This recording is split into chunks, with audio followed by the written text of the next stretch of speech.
Hey guys, Spanners here, just dropping in midweek because we have Uncle Joe dropping in, who's going to talk a little bit about the FIA and answer some of your questions. But before that, we're going to look ahead to the Saudi Arabian Grand Prix with Kristian Pedersen. And then for the actual race review, it is a late one. So it's 8 p.m. lights out in the UK. We'll be recording and streaming live around midnight with Scott and Antonia. But before we get into the show, you know I'm going to bug you about Miami. We've had a great response already, so there is a good crowd. At the moment, it's more the merrier. So if you're interested in coming to our event, email me spanners@missedapex.net with the subject line Miami and just how many people you think might be with you. So basically, after qualifying on the sprint day on Saturday, which is the 3rd of May, jump in an Uber and traffic dependent, 15-20 minutes, head south to join us. And Box Auto Club. There'll be a live podcast recording where we'll review the sprint race. And then we're also going to have a things you reckon type section. And then I'm really excited. We are going to have a live interactive screen with a quiz that you can play along with your phone. So we're going to have a lot of fun. There's going to be a tequila bar. We're looking at getting a food truck out there.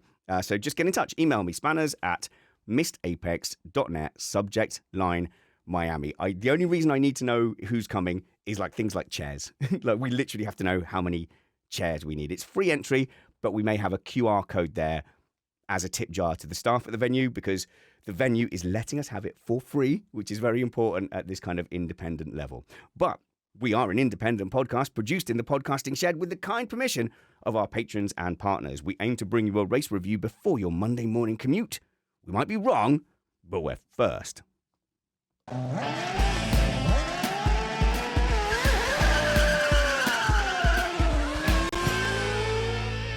Joining me is somebody who has vowed to disagree with everything I say today. It's Kristian Pedersen.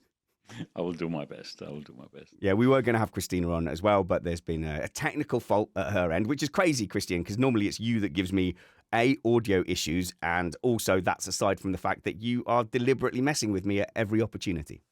I miss Christina, but I'm a bit proud it wasn't me this time, though. Honestly, it feels good. For once. Okay, so obviously we're going to look ahead to the Saudi Arabian Grand Prix. But the first thing I actually want to talk about is the feedback I've gotten on my assessment of Hamilton's race. So Hamilton fans are a little bit upset at the moment. Martin Brundle had made a comment that there was some odd choices for driver of the day. Hamilton got driver of the day. And perhaps I didn't do enough to look at why people might have voted him for driver of the day. There have been some weird driver of the day selections, to be fair. Antonelli, I think, for a P7, but he'd made some overtakes as well. So I'm wondering whether people are voting driver of the day based on action. And there was one a battle with Lewis Hamilton. He lost out to Sainz early on, but then he did really aggressively send it down the inside, down the home straight later in the race. And you go, yeah, I can see why Hamilton fans were, and me included, were enjoying him doing some wheel-to-wheel racing, overtaking Lando Norris around the outside. But I think I stand by my initial response to that, Kristian, which is, well, he qualified a long way behind his teammate, didn't seem to have the same race pace as his teammate, and ultimately, he was racing Williams, which is not where you want to be in a Ferrari. I've wanted him to do good. We've wanted him to do good in the Ferrari, right? All that press at the start of the year, all that build-up, and then everyone who's been rooting just a tiny bit for Hamilton during the years wants him to do good after 21. So we need it. So I think that explains it a little bit. And I'm not in line with your critique. I think he has a lot of work to do in learning driving that car. And I think the second stint in Bahrain was the first time maybe he sort of catched the car, got into the rhythm of the car. But for me, since that sprint win, it just didn't feel, we didn't have enough time to linger on it and enjoy it. So if he'd have won that, if that had been the main race, if there hadn't have been a sprint weekend and he'd gone and got pole and won that race, I think that would still be sitting in my heart and making me feel warm and fluffy. But it was a sprint race. And then as we went into the main race, then he couldn't qualify and didn't seem to have any pace. And you go, and then was ultimately disqualified, I think, from that race as well. Yeah. But don't you feel like after the sprint race, people were not really cheering somehow? Everyone was like, what just It happened was there? muted, wasn't it? It was like a Yeah, it muted was. It response. was really strange. And it was 2 a.m. for Europeans as well. True, very true, very true. Yeah, And weekend, so probably half drunk, and most of them. So it got taken away from us very quickly. And we're both talking as Hamilton fans here. But then since then, I haven't felt excited. And I think the fact that they got disqualified from that race, and you go, well, if that sprint race had come, if that performance had come during the main race, he probably would have got disqualified from it anyway.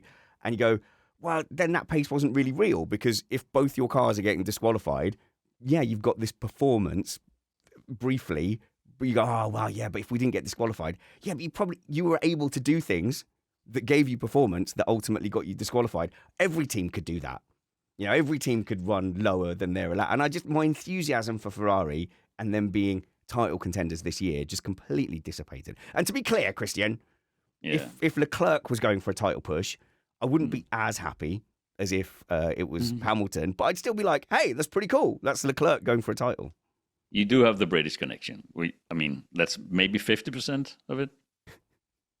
Yeah, let's be generous here. Well, I like to see Danes do well as well. So of course, that national feeling, we can't really do anything about it. It's good it's there, but I think just it's almost like a Hollywood movie. The way 21 happened and being the most successful driver in the world, still being the only black. It's all this happening still, and you can feel it in the support Hamilton is getting these days. You can really feel this sense of people just wanting him to have the 8th, and that's it. Then we can start all over. Lando can do what he wants or whatever. It feels like that, and I think it feels like that with people who weren't maybe following Formula One before as well. Yeah, well, yeah. When he was there winning everything, there was an anyone but Hamilton movement, course, yeah. And in the same way, there's an anyone but Verstappen movement right now. But I don't sense that so much. So people aren't coming in and seeing him as the big bad anymore. And it feels more like Schumacher's comeback at Mercedes versus Rosberg. And so if he'd have just sacked it after 2021, I don't think anyone would have cared. Everyone would have gone, yeah, no, fair enough, just go. But then, yeah, there's no resolution, there's no 8th, and, technically did lose out on points against Russell last year as well. And you go, well, and now he's had this uninspiring start at Ferrari. You go, right, where are these struggles coming from? And I wonder if you stay in a sport long enough, you see these young people come through who have all the same skills as you. And I think in any sport, as it matures, you get someone who comes in and dominates the game. Like in rugby, someone comes in like Johnny Wilkinson, who's just kicking and can just kick from anywhere. And then suddenly, kicking becomes a very big part of the game. You get a big, I don't know golf really, but you get someone who hits a big drive, and then suddenly everyone has to have a big drive just to compete. And so you've got Hamilton with his ability to be really late on the brakes and brake aggressively and hard, later than everyone else. And you used to be able to go to a track like Abu Dhabi and go, well, this is a Hamilton track, because, he can really get it stopped at those chicanes. And now I just wonder, he's been there long enough that all the kids that come through, they have all those top trump elements. They all have a 10 on the braking. And I wonder if that's just, it's a generational thing now. He looked amazing. He burst on the scene, perhaps with a lower standard of general driver. And like with Schumacher, by the time Schumacher ended his career, everyone was a fitness guy. When he started, people were hanging out of their cockpit with a cigarette, stub it out, and then go to the start of the race. So I don't know. It might not be. It might not be a pure age thing. It might be that the pack is better. Yeah. Also, I think maybe we times are different, right? So we have a race every weekend now, and we see it in 8K from all different angles. And I mean, we get fed all this information, and it's all the time. It's only been 4 races now, and the one this qualification for the Ferrari one was the drink bottle, which was broken, so it leaked all the water. That is because of the water radio. Not because of the water radio. The water radio was because of that. And then there was, of course, the plank. I mean, that was just bad luck somehow. And we grouped all this with a guy who is basically his speciality is braking. And he's gone from one team to another. He's been driving on one team for what was it, 13, 11 Yeah. years. And then he goes to a new car with a new brake system. This one is on Brembo. He used to be on the carbon industry brakes. So he has to, and you know it, Spanners, even when you just drive a rental car, the braking point, that is your most, that is where you need to fix it, right? And he has to fix it in millimeters of a second. And it's just, I think it takes time. And I think we are a little bit too hasty in the judgment. And I didn't realize the massive difference between the braking systems. I thought it was like, oh, one type of brake pad, maybe, I don't know, grips a little bit differently, or you need a different kind of brake pattern, so that you can't hit them hard all at once. That's what I was thinking. Like maybe his Brembo ones, like they're better at being just hit hard in a straight line and then worn down towards the ultimate turning point. But actually, the system is way more complicated. How much do you know, Kristian, about the difference in the braking system? I found a great article from ScuderiaFans.com, which I'm just going to have to read from because because all I know is it's a hell of a job doing the brakes. It has to be done in mines, and it has to be done in certain environments where you can only do it in the dark or something. It's a science, right? Just doing these brakes, and it takes 2-3 months to do a piece of brake sets. So yeah, okay. Well, look here. The front brakes are all hydraulic. So imagine that you are just in your normal road car. You hit the brake pedal, and your small movement with your foot through hydraulic pressure gets turned into a bigger pressure, but a smaller distance. I don't know. But it's just hydraulic brakes. At the rear, there's hydraulic brakes, but also the clever systems combine that with the regen system. So some of it will be having a braking force, and that braking force is regenerating your battery. It's charging your battery. And then the other thing is just using engine braking. So if you've got high revs and then you lift off the accelerator, you're actually having to combat the force of the engine against the road. So the road and the engine are fighting each other, which creates braking pressure. And so apparently most of the teams use more engine braking than Lewis Hamilton is used to. And also there's an advantage with that, which is that there's a differential at the back. So the wheels can move at different speeds. Therefore, you can have different braking pressures on each wheel. And there was something that Verstappen alluded to, which was a handbrake effect, which I don't think we ever got to the bottom of. But basically, if you can get more braking pressure on your inside than your outside, it's going to help you rotate. Now, I'm not talking about the Scarbs hydraulic system or the potential asymmetric braking cheat. I think this is just a standard engine braking that teams use. And so if he's having to do that more, that is a significantly different type of braking. And the only experience I really have in it is I got a bit of advice in sim racing, where you have the gears and you can use the gears strategically to rotate the car.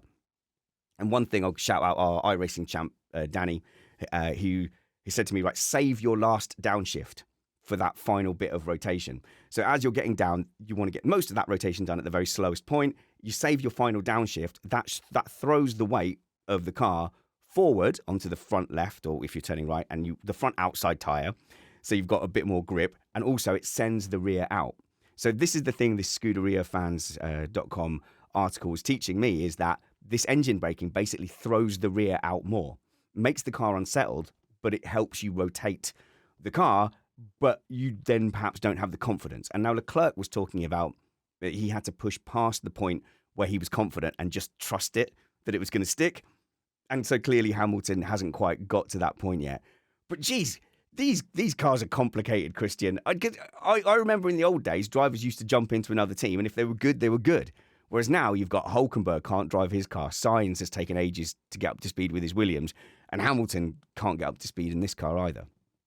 At the same time, we're seeing a field that is maybe within a second and a half of the entire field.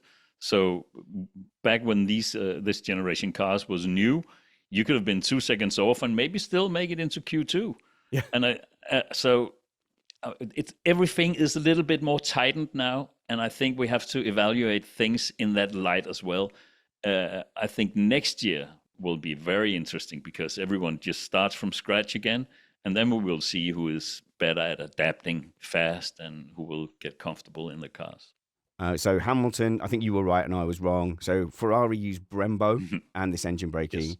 Yes. where it's been using carbon industry. But Industries, yeah. it's But a there's also the fact that when you pick up the energy on your rear wheels, uh, the way you pick up the energy is different from team to team as well. So you have to put that into the equation as well. So and I also think there's some brake-by-wire introduced in some part. Is it the rear wheels that are brake-by-wire now? Yes, it is. Maybe Yeah. I'm wrong about this. So the brake-by-wire part is it matches the amount of brake pressure that the driver is putting on. It matches that and just says, okay, well, this time we're charging, so we'll use the regen system as part of it, and then we'll also match that with the engine braking. So there's a lot of clever stuff going in there. Also, it's worth noting, there's a few different types of adjustment you can do. Everyone knows about the rear to front, so you can change the brake bias. So if you want it a little bit more on the front end, you can really put the brake bias forward, and all that weight's shifting forward in the car. Maybe if you're going to do a more of a kind of a gradual braking into a 90-degree turn, maybe you want a little bit more to the rear. So you can make those adjustments. But what I've learned today is you can also change, it's called braking bias drift. So when you hit the brakes, you could have the brake bias more 50-50, but the longer you're on the brakes, that brake bias shifts to the rear as you get more into the corner. And I had no idea about that. So yeah, braking is way more complicated than I realized. Plus, you have to put into mention that they maybe change this for every corner on the track. Very rarely every corner, but at least 5, 6, 7 times a lap, you change the brake bias, maybe the diff and stuff like that. All that while talking to the engineers and shifting and driving the car at the maximum. All right. Well, he seemed quite positive. He said he learned more in Bahrain than he had at previous times, and so he's positive going forward. But I don't know. I'll just be honest with you. I feel really down about it. I totally get it. I feel down. I want him to succeed as well. I'm probably not as fanish as you are for Hamilton, but I've always liked him. I think he's a true racer, and I think he's probably the best there is in times. All right. So let's look ahead then to the Saudi Arabian Grand Prix, and what is it that we're looking for? What are the key questions that need answering? So I think to me, the jury's still out on Tsunoda. So basically, I'm going to go through all my worst fan fears at the moment, which is it's not settled, is it? I don't think it's settled. What do we need? What does he need? I think there is some. Don't you think there's something in the team that is not fully functionally? I mean, the everything is just sort of collapsing slowly, and you heard all the rumors about Helmut Marko and Verstappen's manager having a loud discussion in the paddock after the race, and things are just not looking good for that team. I think maybe Tsunoda could gain some positivity from that, just be the one who excels in that ruin, if you could call it that. So if you it's a shame to watch. Yeah, well, here I got an email actually about Tsunoda. Why don't I read this email out here? But basically, it was about Tsunoda's attitude now since moving to Red Bull. There has been a distinct, I think, change in how he comes across over interviews and stuff, and he seems much more calm. He's seems very measured, and he's the Tsunoda that I want him to be. And apologies to the person who emailed that. But perhaps if he senses that there's sharks circling around the Verstappen situation, if you can basically do what Russell did and now focus all your energy on, right, there is only one other driver in this whole pack, and that is Verstappen. I have to be near him relatively and give people the confidence that actually I reduce Verstappen's negotiating position. And then when it all crumbles, you're the number one. So they'll bring in Hadjar, who Tsunoda will probably think, yeah, I can be on top of Hadjar, and lead that Red Bull 2026 charge. I mean, it's kind of cold to base things on that, but we survive how we can, don't we? And I think in Formula One, it's so fierce that one's downfall is your upturn, maybe. And I agree with you on the Tsunoda part. I think maybe the new team he's gotten has maybe talk to him in a different way since, but he seems a little bit more adult now. He seems a little bit more in control of himself, which is, I think, a very welcome thing, and it will do him good. Yeah, I'd love him to shake this perception of being immature. I'd love him to go, the whole season without giving anyone any excuse. Like, he isn't Kimi Räikkönen. He can't get away with steering wheel. Where's my steering? He can't get away with that. No. So he has just got to be, and this is a reality of our society. He's just going to have to be 200% more mature to give no one any excuse. Yeah. So no late post-race brake checks and lunges on Verstappen, please, Yuki. Where do you think he will? Do you think he will do it? Do you think Tsunoda's got it? I don't know. And it's a really bad thing. I'm not always a fan of someone because I think they're the greatest ever in the world. But yeah, I'm wishing him well. I think if he can just work out the problem. Now, we've seen other experienced drivers moving to different teams. We just mentioned Sainz. We just mentioned Hamilton and Hülkenberg. And so you go, okay, so there's a certain baked in thing of, well, you've moved teams. It's going to take some time to adjust. So if we adjust in our minds that, we go, is he doing any worse than Hamilton, for example, at Ferrari at the moment? No, it does seem like it's a very, very different car to drive. We just need that one result. That one result where, I don't know, he's finishing. Okay, here's what I want then. Here's what I want. I want him one place behind Verstappen. No more than that. Within a couple of qualifying places and one place behind. And then I'll breathe properly, easily, I think. Yeah, that would look good. That would be good for the team as well. I think it will bring some balance to the team if he can do that. Okay. But in regards to Saudi Arabia, I think I've been very, very, very, very impressed with all the rookies, if we can call them that, this year. I think the level is so high. They've impressed me, all of them. Lawson. But Saudi Arabia could be make it or break it kind of experience for a rookie. If you go off at that speed, I think we will see a rookie learn a thing or two in Saudi Arabia. Maybe. Yeah, I don't want to keep banging this drum, but I do get really scared going through the S's, and they moved the barriers back a little bit, so you've got a bit more visibility. But for the NASCAR and the super speedways, they always talk about the big one, where you will at some point have a 25-car pileup. And I think at some point we are going to have the big one at Saudi, and it's just going to take someone having a little off or trying to go side by side into the wall, ending up sideways through those blind corners. I don't think people are going to have time to react. And once one goes in, now all you've got is a bigger barrier in the way, and I can just see a multi-car pileup, and you just got to sit there and go, oh my goodness, I hope those survival cells do their job. Thank goodness we've got the halo, but it's coming. And you're right. So last year they had Behrman out there as a rookie, and like complete rookie, first ever race, right? But they put him on the softer tire, for example. So everyone was out there on mediums. They put him on the softer tire, and I think they gave him a survive kind of strategy. Well, he's not going to do that this time, and you're going to have also Bortoletto. Lawson's got a bit more experience, but yeah, you're going to have Hadjar there. The potential is high for something to go wrong, and just like every year, I think you just got to sit there and hope. I know this will sound wrong in 2025, but I kind of I like the fact that it can go wrong. I like the fact that we want to go racing and we want it to be a little bit exciting and dangerous, and then we have to squeeze the lemon sometimes. We have to push the boundaries, and I think they've done that in Saudi Arabia. But I totally hear you, Spanish, and I agree it is a very dangerous track.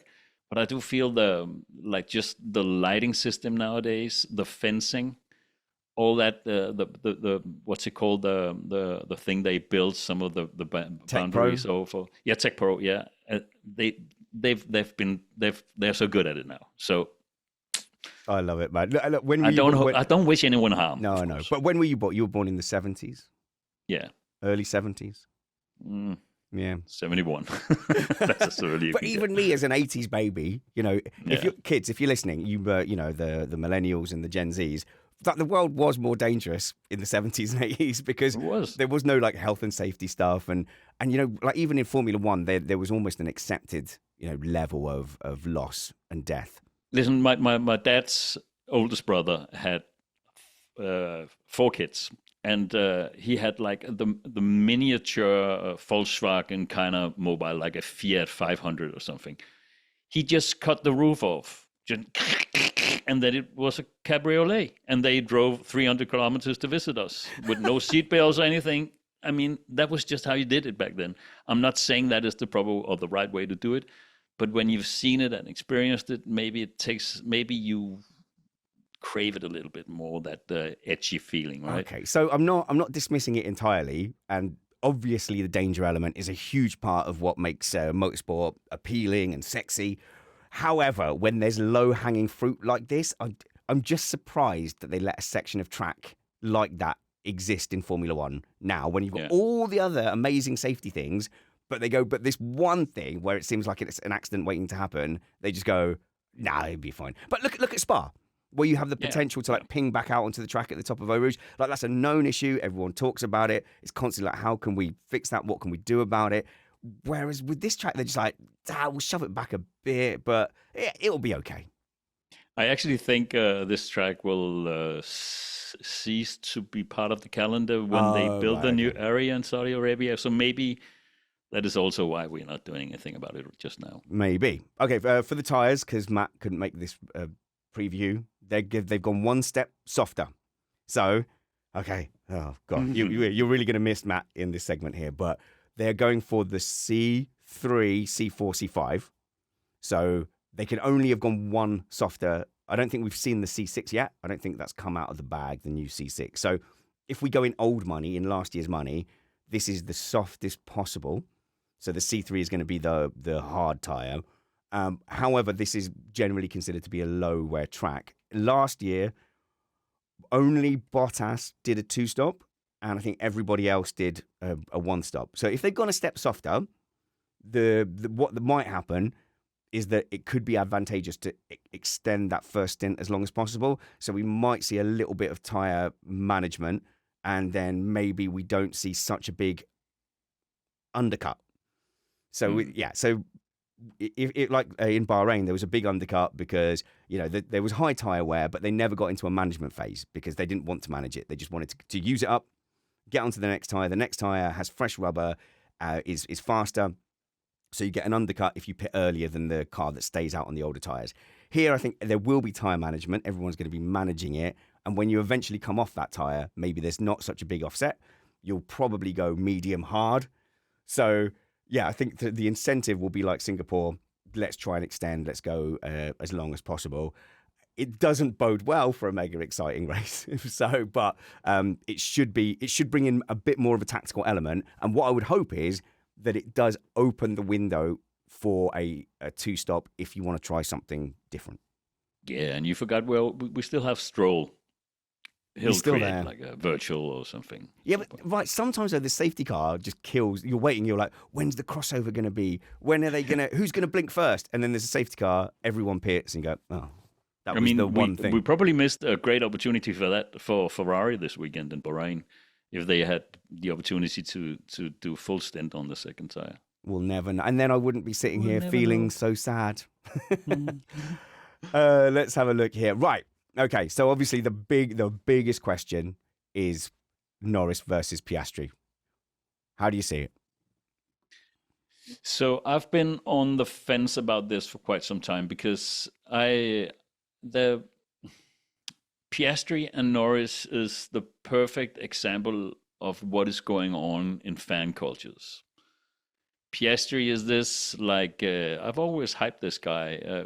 He's like this, he doesn't say anything. He just stands there. And you have to ask him, do you want something to eat, Oscar? Yes, he says. He's like that kind of character. He doesn't say anything if there's nothing to be said. Whereas on the other side, you have Lando, who is like, he will be the one in front of the bus, right? He's the one yelling. He's the one dancing, drinking, yada, yada. He's like a ladies' man, the way he moves, stuff like that. He's a charlatan. They are completely opposites. And when you're a charlatan, you're gonna have a lot of people voting against you. That is just the nature of the beast, right? And all these people will automatically be on Oscar's side, whether they are an Oscar fan or not. That is why I think we've heard a lot about this Oscar Piastri, he's the world champion, whereas everyone who just watched the data knows it's Lando who's up there, right? Lando is going to be from my point of view, the McLaren world champion this year. Yeah. I think he's much better than Oscar Piastri. Okay, but that's how I feel. But and I made my predictions at the beginning of the season and stuff, and I'm getting slaughtered though. I think exactly what you're saying. I still think Norris has the This is going to make a great segment. has the higher ceiling of it. But honestly, I'm getting hammered because Piastri keeps putting in these really consistent things. Now I stick by what I said pre-season because I'm only looking at the data, and the data said the qualifying wasn't quite there, and the data said the tyre management wasn't quite there, and there was weekends where he went missing. If that changes, that's fine. But in the nature of this thing is, right, you make 10 predictions. And if you make, the sensible, things probably won't change that much 10 times. Every single prediction you make along those lines, someone will argue at you and say, no, you're wrong. It's about to drastically change. And so out of those 10, 1 or 2, the extraordinary thing will happen. And that seems to be happening right now. Although I will caution everybody that this time last year, everyone thought Carlos Sainz was on his way to becoming a world champion. So things can change very quickly. At the moment, what we're not seeing, what we haven't really seen too much of, is the McLaren drivers consistently outclear head-to-head in the same way that you kind of had Hamilton-Rosberg. So you say Hamilton-Rosberg 2014, it seemed really close. 2015, Hamilton was just clear. And then very competitive again in 2016. At the moment, my feeling is that Norris is just dropping balls left, right, and centre. Oh, did you hear my biff list on the last podcast? We just Give did it this to me. whole it's obviously things went wrong in qualifying, things went wrong at the start, out of the start box. Yeah. Then all the wheel-to-wheel stuff, he seemed to lose out on those battles, even though he eventually went past Leclerc. It took a long time to get past probably a significantly slower car on a track where passing is possible. I want to talk about passing in general in a moment. But you go, can Lando Norris actually get out of his own head? Because at the moment, he looks shattered. He looks like he's gone, I'm going into the season. I owned Piastri last year, apart from a few weekends. I know I'm better than him. And then now he looks a bit shell-shocked because he can't get it together. And anytime he is less than perfect, Piastri's been there to pounce. I totally agree, and I wasn't trying to talk down Oscar Piastri before because I have very, very high thoughts of him as a racing driver, and he's at one point I'm compared him a little bit in driving style to someone like Jenson Button. He's consistent, he's easy on his inputs and stuff like that, whereas Norris may be a little bit more in the control of his emotions and stuff like that. He's driving more with his emotions, I think. But you put those two on in the equal car, and I think Norris will overtake Oscar Piastri. That is the mere fact of it. Yeah, but until then, because Piastri keeps putting these results in, and Norris isn't quite there. You're right. You're absolutely right. If you've been emailing me saying, "Well, your preseason prediction about Piastri looks like it sucks," because it does. It does right now. It looks like he's the better driver right now. I can't argue with that. And he is. Yeah. I mean, performance-wise, yes. All right. Let's see. I think Norris, when he just focuses a little bit, finds his rhythm again, I think we will see great things. Hey, look, if Piastri sort of extends his lead and he's looking like the championship favourite and ends up going to win the championship, I'll eat crow. I don't care. Your enjoyment of this show shouldn't be based on how right I am. We haven't lasted 9 years by me being correct about things, have we? I don't think. Have we ever met someone saying, I listened to Missed Apex because Spanners is right? Have you ever met that person? No, but email Where me if is you think this person? I think people do enjoy debating our opinions and stuff, and that's fine. But like you, I still have that feeling that Norris will get it together and go and win this championship this year. But if he could just do me a favour and start dominating his teammate real quick, that would be good. Have we got a problem with overtaking this season? We're going to go to the Joe Saward interview shortly. I will say it's shorter than normal. We did get some good stuff out of him, but he is sick and he was on a very dodgy Wi-Fi connection. We got a local recording, so the quality is fine. However, I got the sense where I went, Joe, I'm not going to keep you on this call any longer than this. So we've got about 25 minutes of Joe after this. Do we have a problem with overtaking, Kristian? What's going on? No, I think we have a problem with cars being in their like final form and tires being still sort of tested, and combine that with new tarmac on and stuff like that. It's not the cars, is it? It's I think it's the tires. I think you. Oh, you think what would you want Pirelli to do? I have no solution to this. They are the Pirelli people. Fix it, Pirelli people, please. No, I know this is very complicated, and I don't have the solution. But when you are at a point where we are right now, where all the cars are so equal, and you get tarmac like in Suzuka and a track of that nature, I think I think there will be some very good racing to come, but I think also we have to pay the price that we saw in Suzuka with the setup we have currently. I know. So last season we were like, oh, we were so innocent. We're like, oh, they're going to be so close, and then this year it's like, oh, they're so close. There's not enough.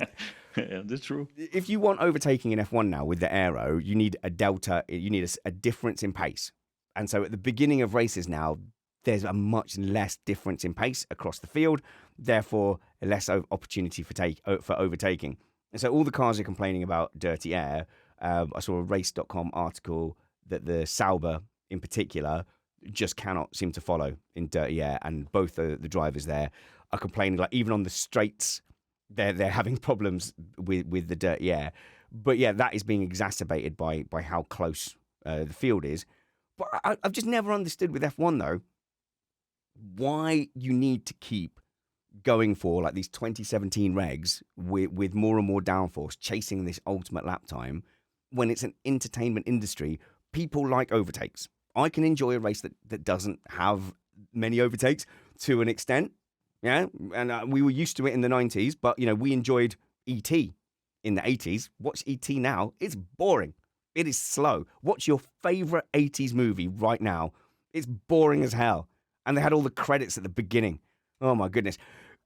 If you had 90s racing now, people would switch off. So don't hark back to any 90s racing, right? But I still don't understand that. Why not just take half the aero away? Like half.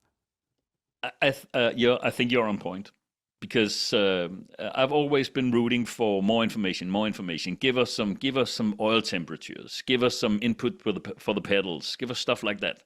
But we failed to mention maybe the most important thing of the racing car or any car, which is the contact patch, which is the tire.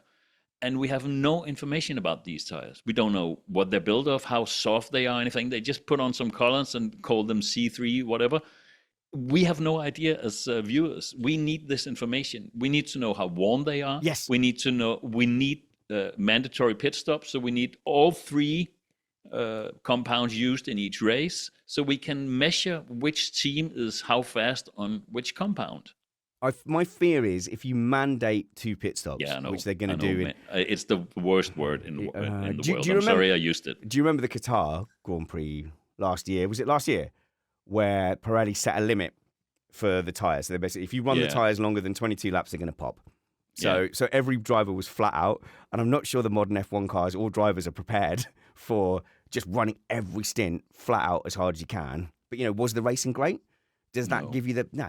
So it's like, wow, we've become... But think of it like this. If you have to use the hard, the medium, and the soft, and you know the hard is going to be awful, then you just want it out of the way, right? But you have to get it out of the way. Oh, okay. And that process will probably gain at least 2 pit stops, at least. But I've also feel like there was a time where, okay, you know, the hard is going to be 0.8 slower, and and then the same to the medium and the soft. Whereas now you seem to have in the race, really, there's only 2 tires that are going to work. The other tire either falls apart or you can't get it in the window. So that really removes that strategic option. So So if you mandate it and go, you've got to use all 3 tires, and it turns out, by the way, the hard is just undrivable. Yeah, then what do? You've got to get on it. Yeah, you get on it 1 lap and then go and pit back to your softs. I suppose you might. I think they did something like this for the future Monaco races, didn't they?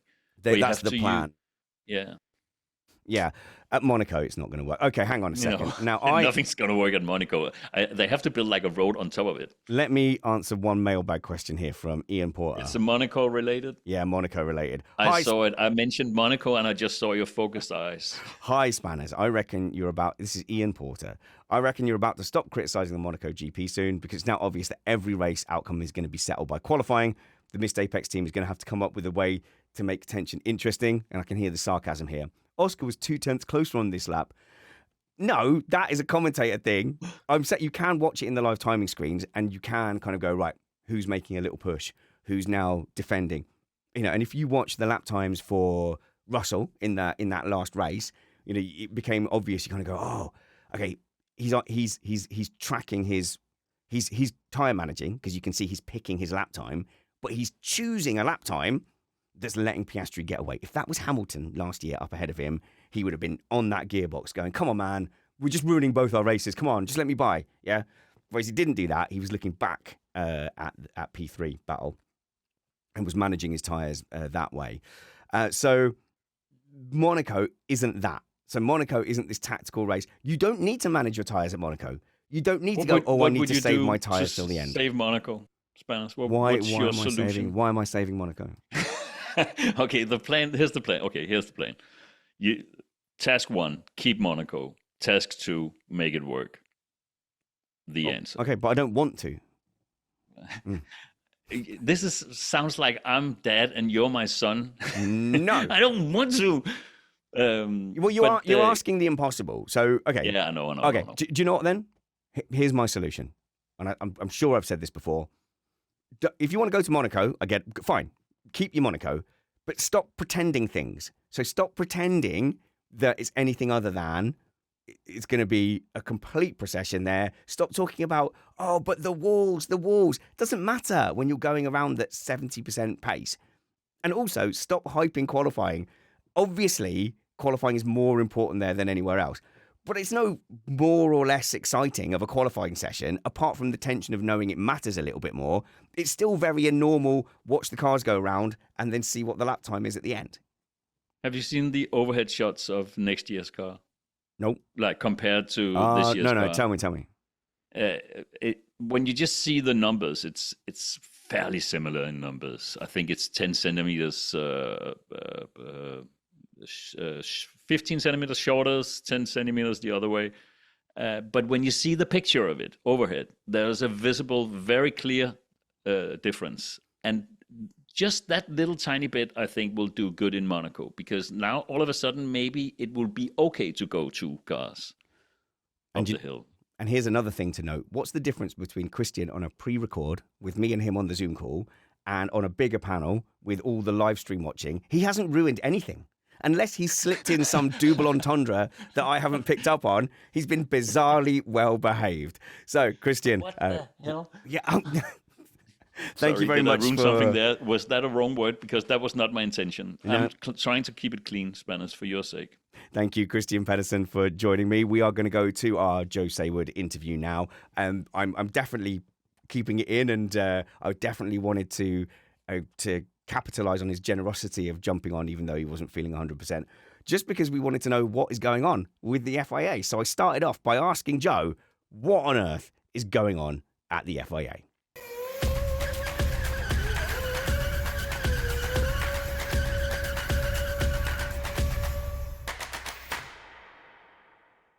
Well, there is an election coming up, and that means that we're going to see people coming out of the woodwork wanting to be the president. And because the president has done an interesting job in the last 3 years, there's a lot of people who don't want him to be the president anymore. So that's what we're seeing, the deputy president resigning and basically kicking the president up the bottom as he leaves the door, indicates that he's not going to be part of the president's package next time. And quite a few others, I fear, would also be taking that same route. So that's quite interesting. We'll have to see how it all turns out. But we're not going to have an election without any other candidates. So that's a good thing, I think, because I have yet to find anybody apart from people who are on his staff who think he's doing a good job. And the people on his staff are obviously too frightened to say anything or have backbones of peanuts, Do peanuts have backbones, come to think of it? Mollusks, Something maybe to mollusks. look into. Yes. But Justin, from our Patreon Discord, asks, by the end of the year, will the drivers outnumber the amount of FIA employees? Because they really have been bleeding personnel. But he says, on a serious note, are there any actual legitimate candidates who are drumming up a campaign behind the scenes? The answer to that is there is definitely at least one candidate, but I don't know who it is yet. I am told it is from a mobility side of it, which is, in a way, it's good because there are more mobility clubs than there are sporting clubs at the FIA, would you believe? So FIA earns most of its money off Formula One and then gives it to the mobility clubs to spend on painting zebra crossings and extending the life of traffic lights to unbearable levels and stuff like this. I honestly don't know what they do with it, but they have a lot of parties, and so a lot of the people who support Mohammed bin Sulayem like going to parties and getting free jackets off him and stuff like that. And because they're really not particularly serious people, they're just local motor clubs that hold half a meeting a year. And then you have the very big serious ones who have 20 million members and a little bit teed off.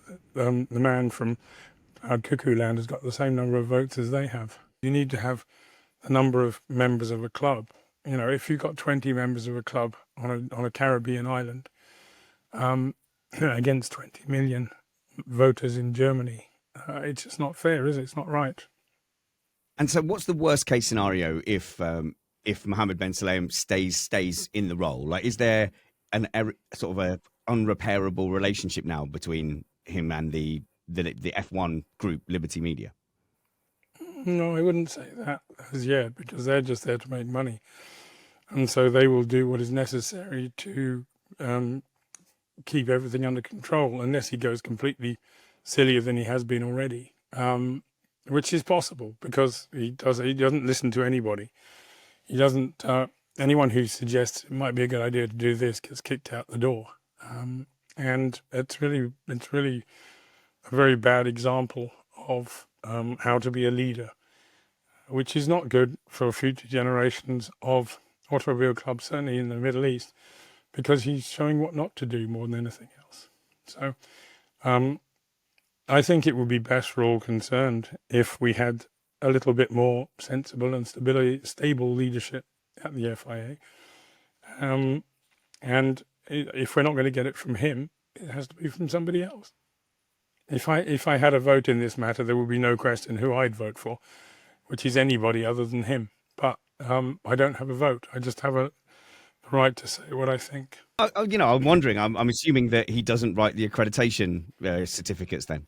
But if he did anything silly like that, it would be the worst thing to do, because I believe it was Lyndon B. Johnson who said it's better to have people inside the tent pissing out than people outside the tent pissing in.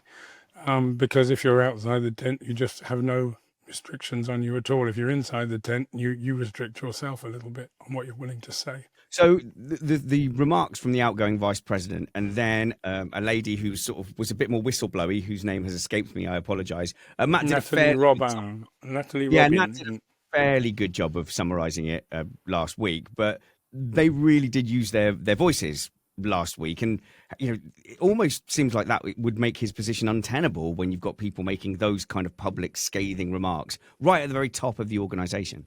Yes, but in a society that is based on patronage, it doesn't matter what people say, because the silly little man in the corner is going to vote for you, because otherwise he loses everything. So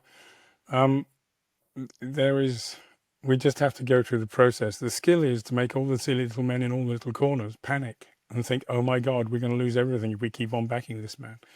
And once they do that, they'll desert him, because they've got the morals of, well, they've got no morals at all. They'll vote for whatever's best for them.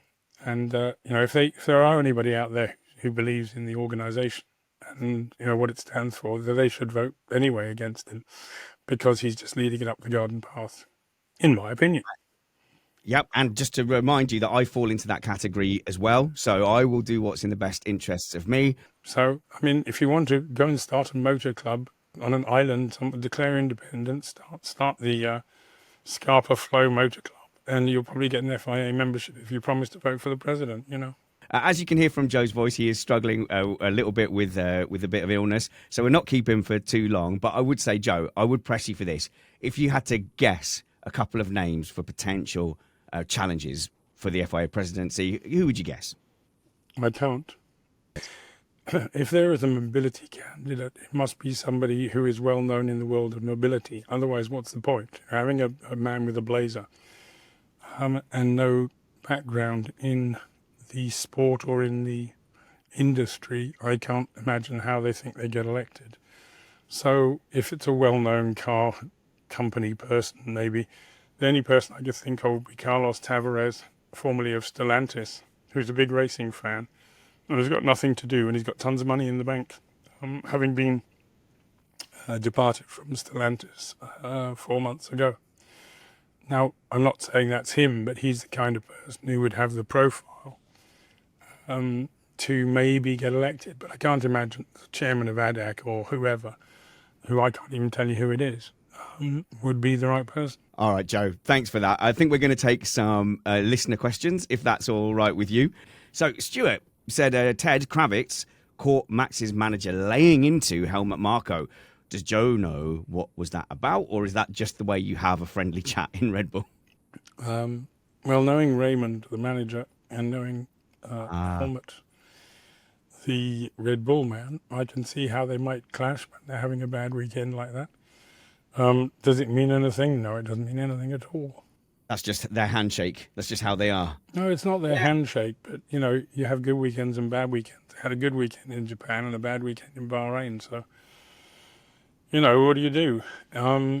It's part of the game. You sign to drive for a team. Now, if you think it's going to be bad and you'll never win another motor race in your life, you can go and sign for another team. But right now, there aren't any other teams with drivers available for next year.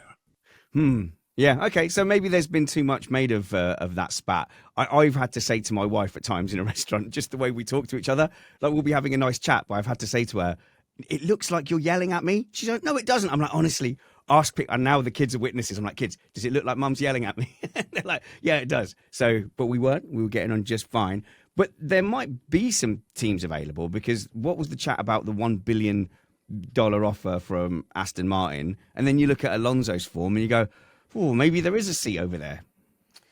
You're telling me that Aston Martin have got $1 billion to spend on Max Verstappen? They are 1.1 million pounds in the red. That's the car company. And, you know, I don't really see how they could afford Max Verstappen, because, well, Lawrence Stroll knows how to talk. I think he's going to need to talk about 300 miles an hour if he's going to get that kind of money. And let's face it, he's already taken loads and loads of money off all the people willing to loan it to him. So I think it's very unlikely that they'd be able to afford that. But, well, I mean, but Red Bull are in trouble. Now, I got told that the specific hang motivation... on, they weren't in trouble last week. I think to say that it's a disaster because he had one bad weekend is over-exaggerating just a little bit. He won a race in Japan. Okay, He may not win the championship because the McLaren is so far ahead of everybody else. But it doesn't mean it's not the end of civilization as we know it. You know, it happens. Things go up and down, and Red Bull might be able to fix the problem. They did it in Japan. My new spy in Red Bull says to me that... What happened to the old one? Huh? Died? No. Got found out. He got found out and he got dragged out the back. But said that the driver swap for the number 2 was specifically a panic about a clause that said if they finish below a certain championship position, Verstappen can leave at the end of that year. Do you think there's any weight to that? No. No? Oh, okay. Stupid Red Bull spy. I mean, there might be something like that, but they wouldn't have got it last year after that ridiculous performance by the other bloke, so... The slander. Will the slander for Perez never end, Joe? It's not slander, it's reality. There's a difference between slander and reality. Some people don't accept reality. Just remember, I love Perez. Don't at me. Yes, I'm just saying that some people don't see reality in the way it is. Chris G has got some questions here related to Red Bull, so let's stay on that. What do you make of Yuki's performances, and was Liam Lawson judged too quickly? What's your take on all that, Joe? We've not had a chance to talk to you about it. Well, I think that Liam Lawson fell apart in Australia. And I think that it was, well, mentally he just couldn't take it. He didn't understand it. He was completely lost. And by the time they got to the second race in China, I think the team had gone, well, this guy's never going to do it. Because he was just damaged goods from, that's certainly what I've been told within the team is like sort of, he's gone, he's not going to do it. That's why things happen so quickly, because they can't sit around and sort of he'll be all right, give me 5 races, he'll catch up. He'll be on it, he'll do this, he'll do that. And I think the conclusion was he's not going to do any of that. We've picked the wrong guy, put him back somewhere where he's more comfortable, and give Yuki a go. Yuki's a hard nut. He's a hard nut because he doesn't know any other way. He's struggled a little bit, but he's doing better performances than Lawson was, and he's doing better performances almost than Perez. So, and he's only in the second race. So, yeah, I'm Perez at the end of last year, not the beginning of last year. But the fact is that we'll see in 2 or 3 races' time. I expect Yuki will be doing better because he is learning and he's getting closer. Yeah, as a Tsunoda fan, I am relieved. I was so worried, but yeah, after the last race, you go, yeah, it looks fine. It looks okay. Before Q3, he was there or thereabouts on pace, and he wasn't miles away, and the car was looking difficult to drive. So you kind of go, okay, well, all right. In Japan, he had a bad qualifying. And as we saw throughout the race, you can't overtake in Suzuka these days with these cars. So once you're qualified down the back, you're stuck there. Joe, let's get your insight then on some of the other teams then. Tim Rudd asked, Audi, is there any positive news coming out of Ingolstadt and Hinwil? Yeah, well, I think so. They've got some more people come in there. They've got some decent people come in there. They understand that all is not perfect, and they need to get it all together. So, they're a big company. They're a very wealthy company, and they can't afford to mess up. So, yeah, I mean, we'll see how it does, but they can't be bad all the time. I mean, they are inheriting Sauber, which wasn't in a great state. And they need to do better. So we'll see how they do. But, there are lots of people making the right noises, but making the right noises isn't quite enough. You've got to make the right actions as well. So we'll see how it goes. But I'm not in panic mode with it. I'm more in panic mode with the global economy, what that will do to a lot of teams. Yes, there was a very strong statement from Haas about the tariffs, and without getting political, they were saying this is going to affect us a lot. Well, particularly as he's a Republican benefactor, I believe. That was a Republican benefactor in industrial United States of America going, oi, we don't like this. Well, I've got bad news. Anyone who voted for that person is going to get whatever they want to give him until somebody stops him. And there seems to be no interest in Congress in stopping him doing things that make no sense at all. So, you get what you vote for. Could you possibly explain slightly how that would affect Haas, the tariffs? They won't be able to sell any machine tools anywhere in the world because of tariffs against America. Oh, so that would be like retaliatory tariffs against. Well, that would be part of it. Yes, also the production costs, all the stuff that goes. I don't know how much of their stuff comes from abroad anyway. Probably quite a lot of the stuff doesn't come from America. And the fact that people seem unable to comprehend is that America outsources because America can't source the stuff inside itself because there aren't people good enough to do it, or they've all gone out of business because their prices were too high and their technology wasn't good enough. They're not competitive. So, trying to force everybody to go and open factories there, it's just not going to work. But that's what you get. We have democracy so that people can make mistakes and learn what not to do in the future. Unfortunately, they don't learn. So there we go. We'll just have to go through the process all over again. And eventually there'll be some reaction when inflation goes up and they start losing jobs. Then there'll be a reaction, and perhaps Donald will lose his majority in Congress at the half-term elections. Who knows?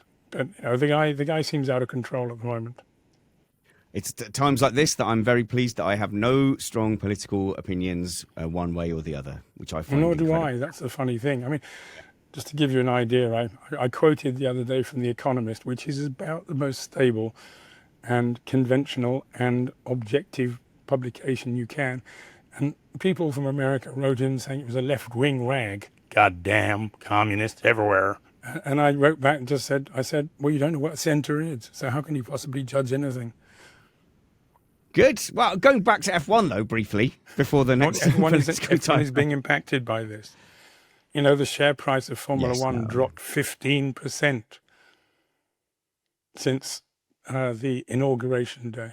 So I'm stalking your JSBM there because you're talking about the stock price, and there is some mention in there. And this is JSBM, it's the Joe Saward business newsletter. That's it's priced professionally, but if you want to get the real inside scoop of things months ahead of anyone else, you can click a link in the show notes below to subscribe to that. But there is a piece in there, Joe, about a potential sale. If we can leak it. Can we leak for free some information, Joe? That you said that perhaps there's a rumor of speculation. Some speculation about a potential F1 sale.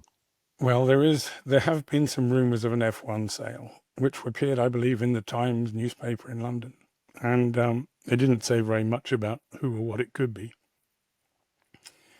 But I have heard that there might be it's not really, it's an interesting one, because it wouldn't be just selling off Liberty Media. It would be buying Liberty Media off the current owner, John Malone. But it could be that the previous chief executive officer, Greg Maffei, might buy it off of his own ownership. So take it in-house, and he would run it and own it, as opposed to just running it. We'll see. I don't know if that's true or not. But Malone is 84 years old, and he's looking for exit strategies and things. And Maffei is the guy who built Liberty Media, so it kind of makes sense. The other rumor is that Maffei would use the Saudis, the public investment fund, which is ridiculously wealthy and builds entire 3,000-mile long cities and all this sort of stuff, to do it. And I think the Saudis might go for that. But I'm waiting to see. I fully expect that Greg Maffei will turn up next week or this week in Jeddah. There's no reason for him to be there, but I just get the feeling he might be. Because if I was looking for money for Formula One, that's where I'd go. Yeah, so I think the public perception of that would be worse than what you've just described, which is simply a takeover within Liberty Media. I don't think people would take too much of attention from where that money came from. So could this almost be like a more publicly sanitized way for Saudi to take over F1? Do you know how many Formula One teams have got money in them from PIF? 7. A few. No, it's not 7. Is it quite a few? There's a number of teams that have money from PIF, including Aston Martin, including McLaren. So I don't think that the maybe it would have to be a consortium of different investors. They've got money to spend and they want to make money off their money. So I don't see why they shouldn't be allowed to do that, to be honest. Everybody else is. We've got a man who says that war in the Ukraine is the fault of the Ukrainians. What are they called? It's just, who's the bad guy these days? Well, not you, Joe, because look at you, listen to you. You are clearly struggling and you're hanging on in there to give us great information here on Missed Apex podcast. I'm really grateful. I think we're going to ask you just one last question before we give your voice a proper rest here. And it's from EJ. And he said, what is going on with the V10 stuff? Because there was this big push of like, well, we're going to skip the 2026 regulations altogether and go to V10s. And actually on this show, we were quite excited about the prospect of dumping hybrid engines, but it looks like there's been a manufacturer pushback against that. And have they confirmed that they definitely will push on with these 26 regulations now? They will push on with the 26 regulations because you don't ask investors to each put in $500 million and then tell them, no, you can't have it now. It's not how you behave. So fundamentally, it's a very... it's a wrong idea. It's a wrong idea for a number of reasons. One is you can't screw the people who've behind you, and you 5 years ago, 4 years ago, whatever it is. Actually, no, it's less than that.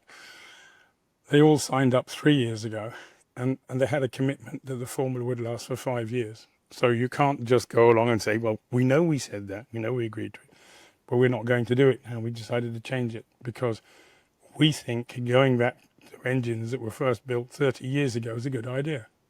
We also think it's a brilliant idea to blow the eardrums out of small children and to let VIPs no longer talk to one another, because half the people who are supporting V10s have not lived through V10s.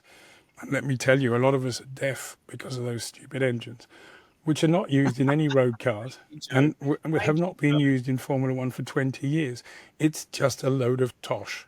Now, whoever came up with it, brackets the FIA president, was doing it for some reason, presumably goodness knows why he was doing it. I don't understand it. It doesn't make any sense. The only thing that might make some sense is in 3 or 4 years, just before the end of the planned formula, that if they really think that the future is to go down the entertainment route, which is a really bad idea because Formula One is about technology, not entertainment. You have to balance the two things. I would think it's better to look at 2031 and say, well, do we want to go with fully sustainable fuel? Do we want to go with V8 turbos? At least a V8 is an engine that appears in some cars these days. As opposed, can you name a V10 car? A mass production one? No. There aren't any. So what possible relevance is it apart from deafening small children and meaning that half the new viewers we get won't come anymore because any responsible parent won't take their child and have their eardrums blown out? Yeah, I mean, Stuffy was on here saying, oh, I don't care, I'll sacrifice my hearing. But it really is loud. I mean, he might be willing to sacrifice his hearing, and I don't care about that. But would he sacrifice the hearing of his children if he had any? What about the money in F1? All those VIPs who pay for all those tickets and can't talk to one another when they get to the racetrack, they're not going to come twice. That's the good thing about Formula E. You can have a very comfortable conversation. If the aim of the game is to completely destroy motor racing, you're going in the right direction, yeah. Joe Saward, you have been valiantly battling your illness to talk to us here on Missed Apex podcast. Go and rest up so that you can go and cover the next Grand Prix, and go and follow Joe on X and on Blue Sky by searching for Joe Saward, and we'll give you a link to all of Joe's publications, because you do want GP Plus magazine, which is a PDF published just normally about 6 hours after the race. So Joe Saward, thank you very much for your time, and we will see you in Miami.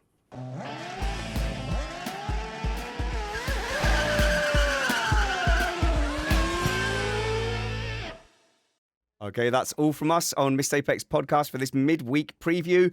Look forward to that Grand Prix, and we will see you all on Sunday at around 12:30 British summertime, UK time, after the race for our race review. Until we see you next, work hard, be kind, and have fun. This was Missed Apex podcast.